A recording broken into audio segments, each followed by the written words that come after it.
welcome sa ating panibagong episode ng Motovlog. So for today's video, samahan niyo ako sa aking day in the life of a motovlogger. Nabibiyahe from Binyan papasok ng Makati. So nandito ako sa Philinvest South. Today is Monday. SLEX 1 kilometer ahead. So since na Z400 yung dala ko today, SLEX yung daan natin para hindi masyadong matraffic. Time check, 6:14 AM. Tingnan natin kung anong oras tayo makakarating sa Makati. Ang ganda ng sunset sa likod. Ano?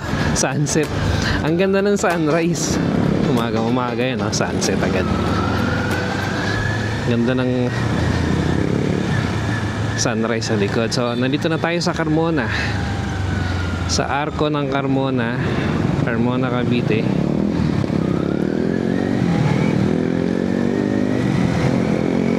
Pasok tayo dito sa SLEX Carmona entry,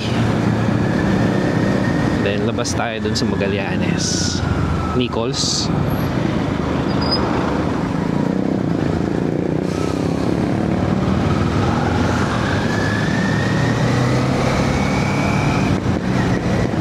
So chill lang yung takbo natin para sabagay, lagi naman tayong chill. Lagi naman talaga tayong chill pag bumibiyahe.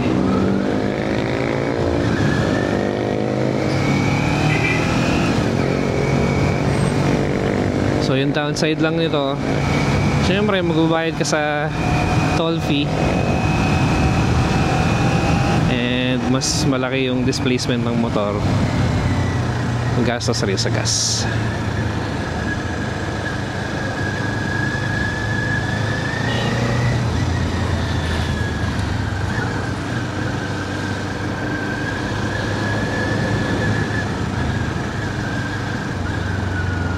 So Manila, turn right, Calamba straight ahead.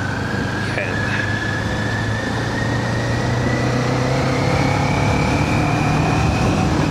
Turn right tayo dito. Manila. Hi! Manila, I keep coming back to Manila.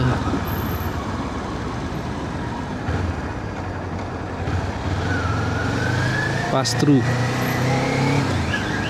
Ayan, nag-alarm.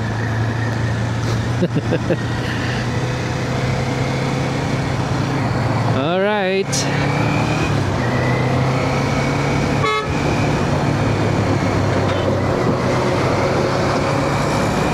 Di pa tayo sa kabilang lane.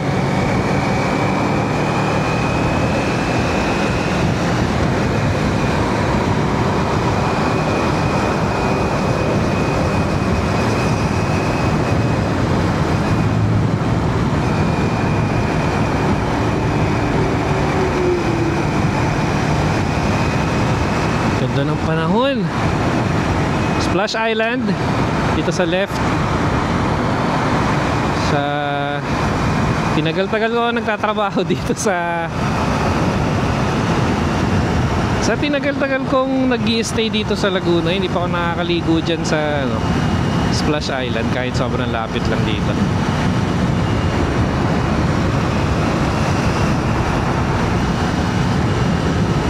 Ayan, medyo ang ganda yung takbo ng northbound. Siguro dito sa part na to okay. Hindi lang natin alam dun sa Sukat exit, Bikutan exit kung maluwag pa rin. Southbound yung sobrang luwag.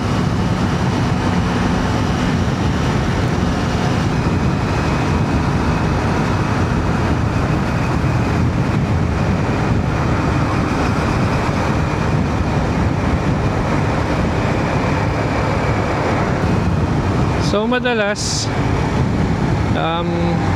pag pumapasok ako especially Monday, no, from Laguna. Pag Z400 yung gamit or yung kung expressway yung daan, around 6 AM umaalis na ako.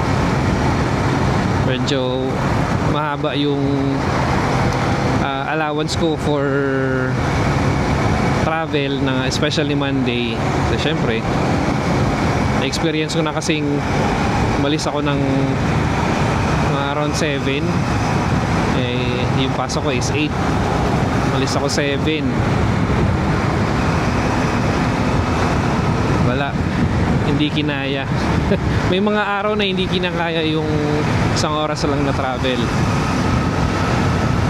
Mas magandang may allowance pa rin, so ginawa kong 1 hour yung allowance para kahit magkakanda traffic pa dyan sa may Sukat exit or sa Bikutan exit,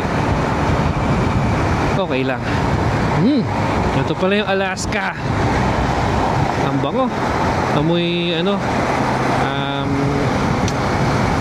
para siyang caramel, amoy caramel.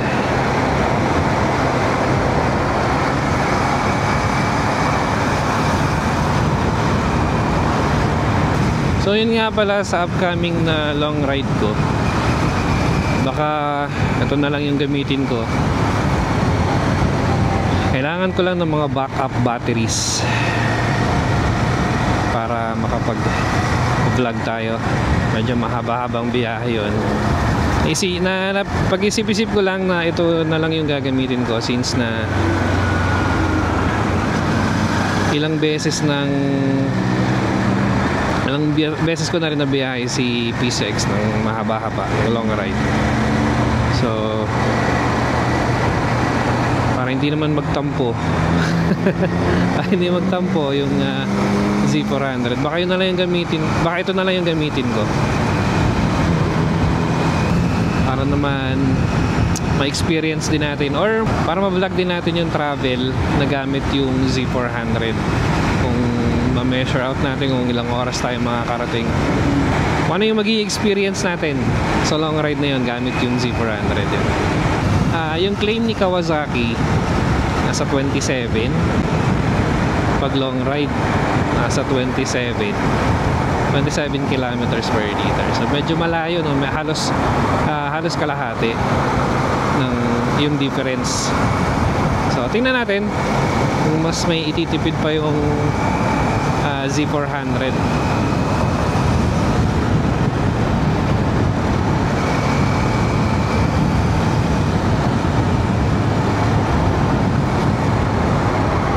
Ganda, oh. Ayan na, medyo bumabagal na. So time check, 6:26.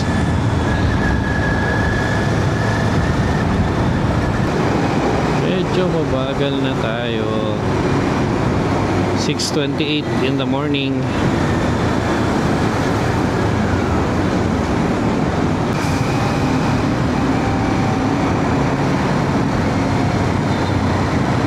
Sana after ng Sukat exit maluwag na.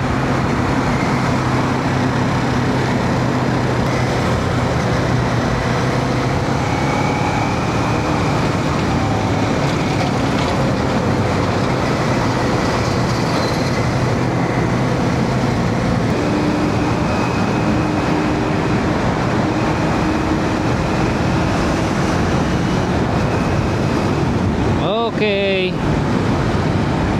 alas 30 minutes pa lang tayo bumibiyahe.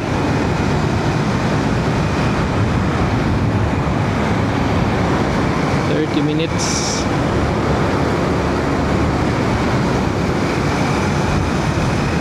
If ever na pina-follow nyo ako, meron akong vlog, galing akong Binian papunta dito sa Makati. Dito ako dumaan sa may sa may East Service Road. Pagdating ko dito sa may yung may Tesla ba yon, grabe, sobrang sikip. Umagang umaga, isipin mo nasa around 5:46 ata yun, or magsi 6, mga ganon. Grabe, sobrang sikip dun. Madilim pa eh. Sobrang sikip. Ang daming mga nakaparadang jeep. Nag-aabang ng mga pasahero. Hindi ko alam kung terminal ba talaga yun or ano.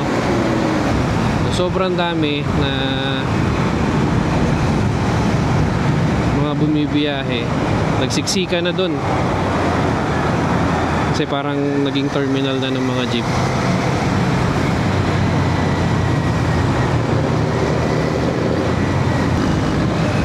Sana maluwag na after Bikutan exit.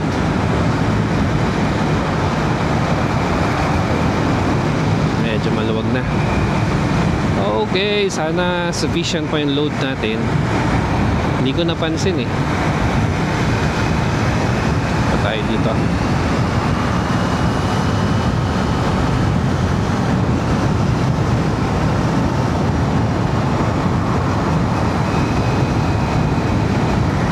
Sana may dumaan na aeroplano pag exit natin mamaya. Yun yung masarap panoorin eh. Dumadaan sa ibabaw mo. Aeroplano. Pag hindi ako nag-vlog, bumibiyahe ako, dumadaan ako dito, madalas may aeroplano. Pero pag nag-video ako, pag nag-vlog ako, dadaan ako dito, wala. Ito na yun, oh. Walang pa-landing o pa-take off. So Nichols exit, yung right lane is C5. Yan yung paangat na yan.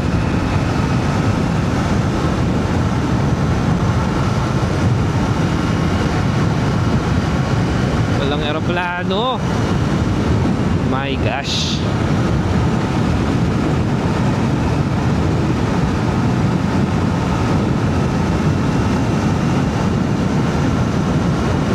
Walang aeroplano. Pa tayo sa kabilang lane, doon tayo mag-exit.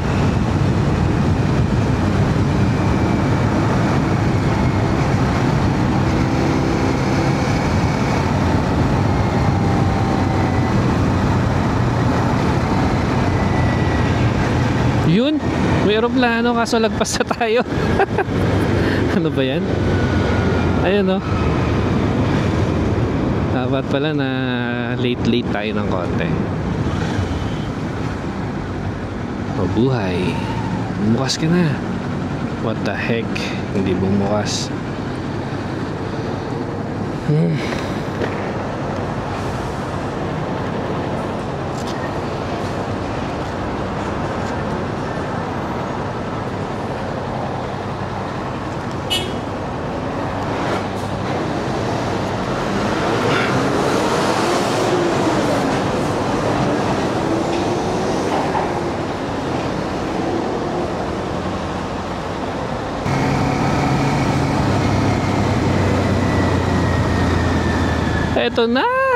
Eto na yung sinasabi.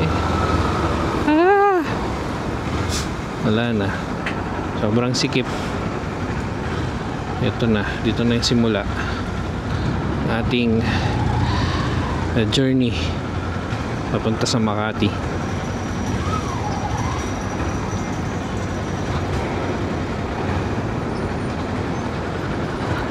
What? Sobrang sikip. Masikip pa rin.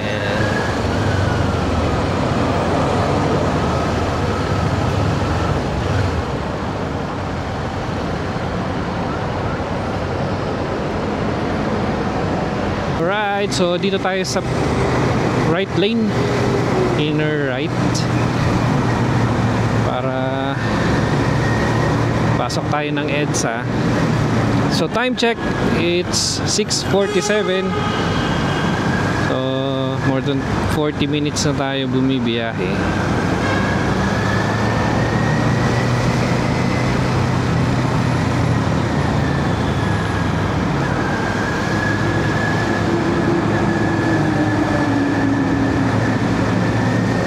So hindi pa naman tayo 1 hour na bumibiyahe. Kahit sobrang sikip dito sa Magallanes.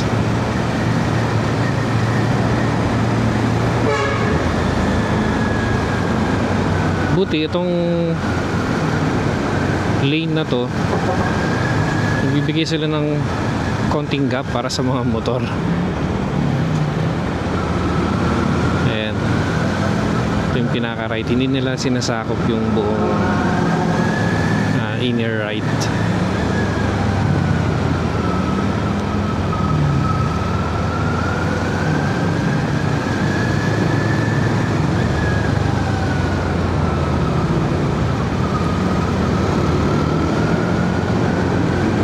Ayun, papasok na tayo ng EDSA.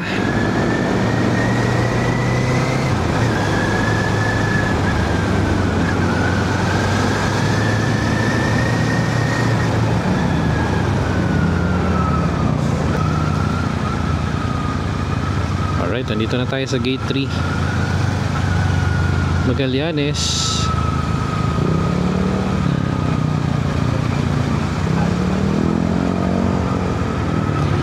Dito rin ako tumira way back 2010 dito sa gate 3 na dating tagpuan dito sa anong mall nga ito?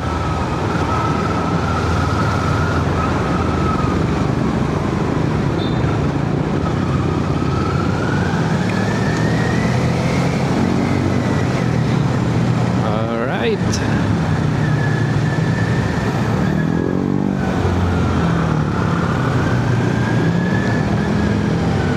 so kung maluwag sa tunnel, doon ako dadaan. Tapos exit na lang ako dito ng left sa Estrella. Kung masikip yung tunnel, pwede ako dumaan dito na sa may Ayala.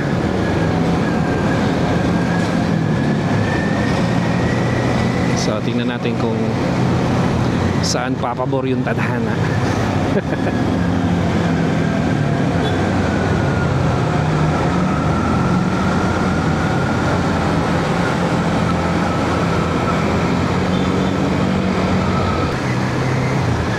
So kung baka mag-i-Estrella ako, hindi naman sobrang sikip dito sa ilalim.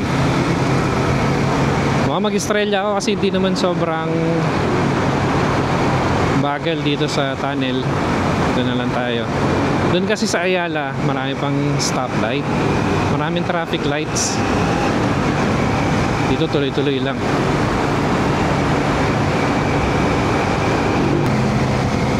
Yun, mas mabilis nun dito ko dadaan.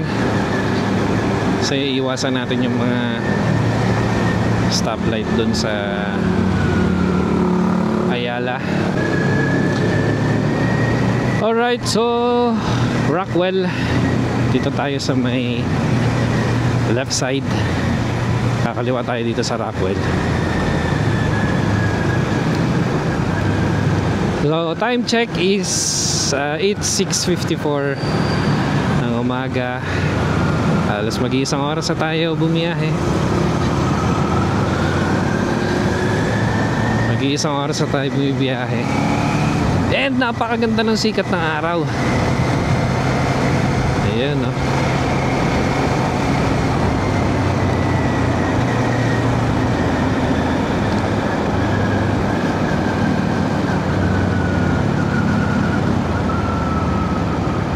Alright. Alright.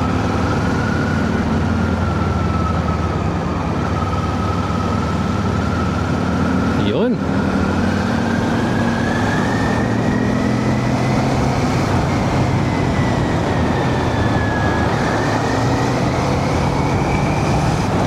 Alright, nandito na tayo sa Makati.